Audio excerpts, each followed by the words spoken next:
सनातन है, युग युग से पुरातन है। ये धर्म सनातन है, युग युग से पुरातन है। ये धर्म सनातन है, युग युग से पुरातन है। ओ भारत माँ के हर बच्चे को, भारत माँ के हर बच्चे को इससे अपनापन है। ये धर्म सनातन है, युग युग से पुरातन है, युग युग से पुरातन है। इतनी कथा सुनाने के बाद में सुखदेव भगवान ने राजा परीक्षित से कहा, राजन आज तक आपने प्रश्न किया, मैंने उत्तर दिया, आज हम आपसे प्रश्न करना चाहते हैं। राजा घबराया, न जाने क्या प्रश्न करेंगे, लेकिन कहा करिए भगवान। सुखदेव भगवान ने कहा, राजन आप बताओ, आप मरोगे? राजा परीक्षित ने विश्वास के साथ कहा, भगवान न मेरा जन्म हुआ तो फिर मरण क्यों होगा? बोले जन्म तो शरीर का होता है और हम शरीर नहीं है, हम तो आत्मा है और आत्मा तो अजर अमर है, ना कभी मरती है ना कभी जन्म लेती है। सुखदेव भगवान ने कहा, राजन अब हम समझ गए, तुमने कथा को मन लगा करके सुना है। सुखदेव भगवान ने कहा, राजन अब हम जाना चाहते हैं। राजा परीक्षित ने सुखदेव भगवान का पूजन किया। यह पूजन यहाँ पर भी होगा। आचार्य जब कथा सुनाता है तो महाराज उसे दक्षिणा दी जाती है। दक्षिणा दे या न दें, लेकिन भागवत की पोथी का पूजन जरूर करें। हम बता देंगे, अभी ठहरिए, कथा को आगे बढ़ाएं। सुखदेव भगवान का पूजन किया राजा परीक्षित ने। सुखदेव भगवान सभा को छोड़ करके चले गए। अब राजा परीक्षित बैठे हैं, उनका पुत्र है, नाम है जन्मेजय। सारी सुरक्षाएं की हैं, लेकिन आज तक्षक नामक सर्प श्राप से प्रेरित होकर के चला। बीच में कश्यप नाम के ब्राह्मण मिले। तक्षक ने कहा, कहां जा रहे हो?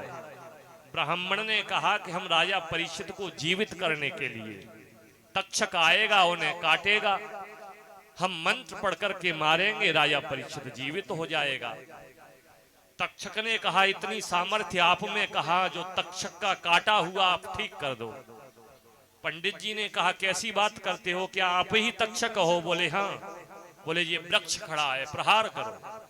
तक्षक ने महाराज जैसे ही प्रहार किया, विष के कारण वह वृक्ष जल करके राख हो गया।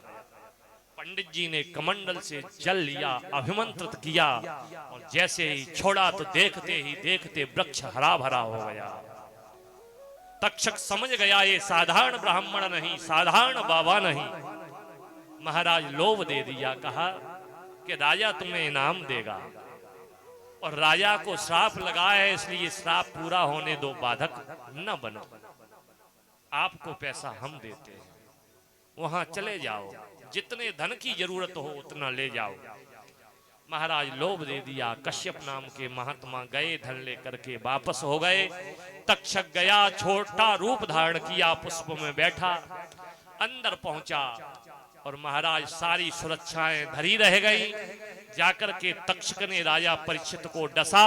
सुखदेव भगवान कहते हैं, राजन परीक्षित, यहाँ सूत जी महाराज कहते हैं, सौनकादिक ऋषियों, जब तक्षक नाम के सर्प ने राजा परीक्षित को डसा तो केवल शरीर को, आत्मा तो न जाने कब की परमात्मा में विलीन हो चुकी थी। बोलिए भक्त और भगवान की, बोलिए भागवत भगवान की। महाराज जन्मेजय ने पिता का तो संस्कार किया, क्रोध आया, एक यज्ञ किया और महाराज जैसे यज्ञ प्रारंभ हुआ, महात्मा लोग, ब्राह्मण लोग जैसे ही आहुति छोड़ते तो महाराज सर्प आकर के स्वाहा होने लगे। तक्षक घबराया, देवराज इंद्र के इंद्रासन से लपट गया। जैसे ही लिपटा, ब्राह्मणों ने स्वाहा बोली, सिंहासन सहित आने लगा। आस्तिक नाम के महात्मा आ गए। राजन जन्मेजय, एक मृत्यु के बदले लाखों करोड़ों मृत्यु करना ठीक नहीं, इसलिए छोड़ो, यज्ञ को बंद करो। तो आस्तिक नाम के महात्मा ने यज्ञ बंद कराई। आज भी महाराज काला नाग हो, ओरिजिनल नाग हो, और आस्तिक नाम के महात्मा की आन लगा देना महाराज आज भी रेखा को पार नहीं करेगा, क्योंकि नागों के वंश की रक्षा आस्तिक नाम के महात्मा ने ही की थी। इसलिए आइए कहते हैं कि 6 दिन कथा न सुनी हो, 7वें दिन कथा श्रवण कर ली जाए तो पूरी कथा का फल प्राप्त होता है। कैसे सुनिए। प्रथम स्कंद में परीक्षित के जन्म का प्रसंग, कुंती स्तुति, राजा परीक्षित की सभा में सुखदेव आगमन।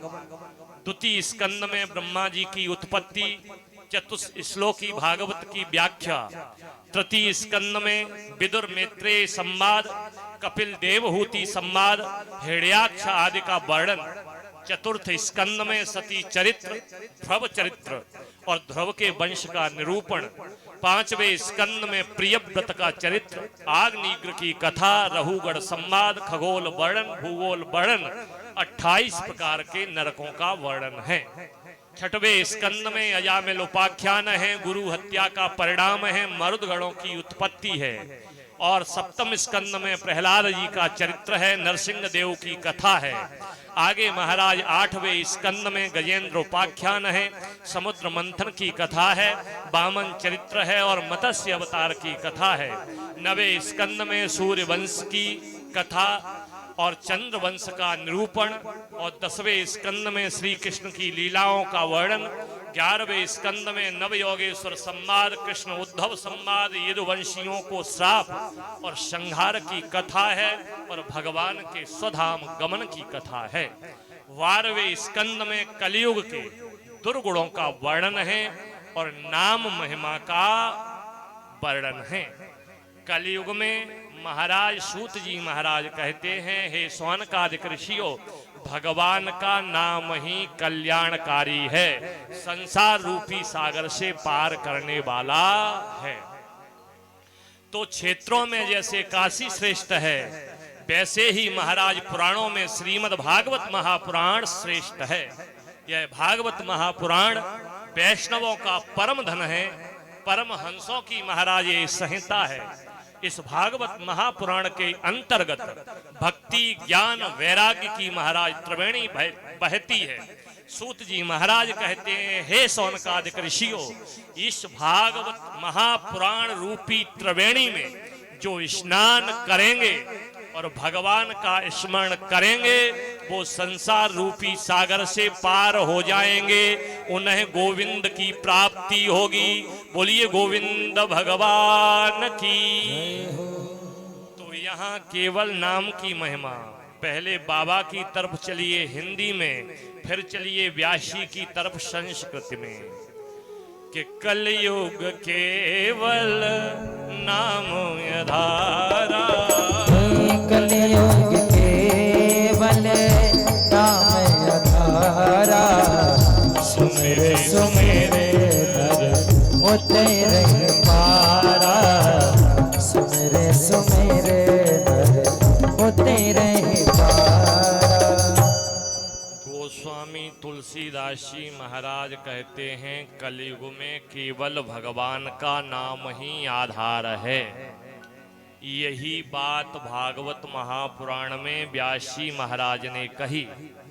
अंतिम श्लोक है और पूर्ण भागवत महापुराण का फल प्राप्त आप लोग करना चाहते हो तो हमारे साथ में बोलिए कि नाम संकीर्तनम यस्य, नाम संकीर्तनम यस्य, नाम संकीर्तनम यस्य, नाम संकीर्तनम यस्य, सर्व पाप प्रणाशनम, सर्व पाप प्रणाशनम, सर्व पाप प्रणाशनम, सर्व पाप प्रणाशनम, प्रणामो दुख समनस्तम, प्रणामो दुख समनस्तम, प्रणामो दुख समनस्तम, प्रणामो दुख समनस्तम, नमामि हरिम परम, नमामि हरिं परम, नमामि हरिम परम। नमामि हरिं परम। कितने लोगों ने बोला? हाथ उठाइए, कितने लोगों ने बोला? सबने बोला, आवाज तो सुनाई नहीं दी। एक बार पुनः बोलिए, नाम संकीर्तनम यस्य संकीर्तनं यस्य सर्व पाप प्रणाशनम सैव पाप प्रणाशनं प्रणामो दुख समनस्तम प्रणामो दुःख समनस्तं नमामि हरिम परम। नमामि हरिं परम। बोलिए भागवत भगवान की, जय हो बोलिए काली मैया की। जय हो। आइए आज ठाकुर जी की कृपा से, मैया काली की कृपा से जैसी कुछ हमसे कथा बन सकी वो मैंने आपको सुनाई। आज 7 दिन हो गए तो वाणी को विराम देने के लिए हमारे पास में अभी 15 मिनट है।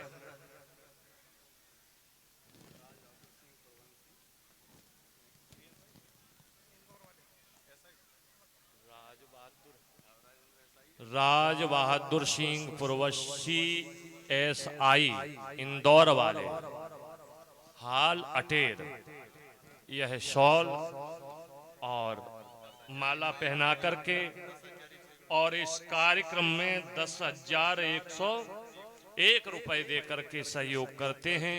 इसलिए एक बार इनके लिए भी जोरदार तालियों से स्वागत है।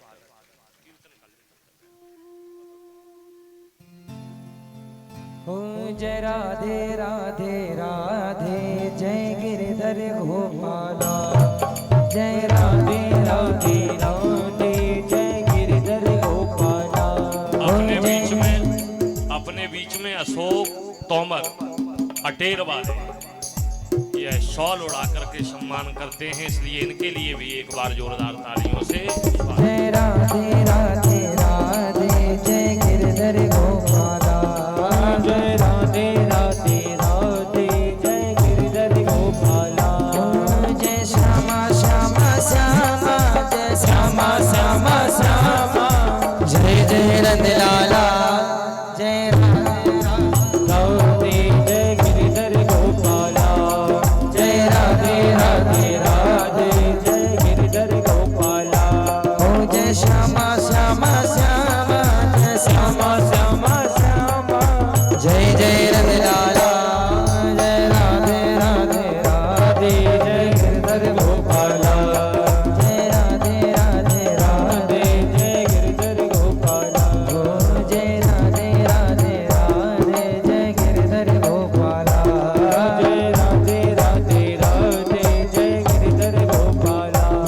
जय श्यामा श्यामा श्यामा श्यामा श्यामा श्यामा। जय जय नंदलाला जय राधे राधे राधे जय गिरधर गोपाला। जय राधे राधे राधे जय गिरधर गोपाला। ओ जय राधे राधे राधे गिरधर गोपाला। आइए कुछ दानदाताओं के नाम हैं। 100 रुपये संजू जैतपुर, 100 रुपये सुरेंद्र सिंह खेपौना, 100 रुपये सूत्राम यादव खेपौना, 101 रुपये श्यामवीर यादव हिम्मतपुरा, 200 रुपये महेश सिंह धाकड़ मघेरा, 100 रुपये महेश यादव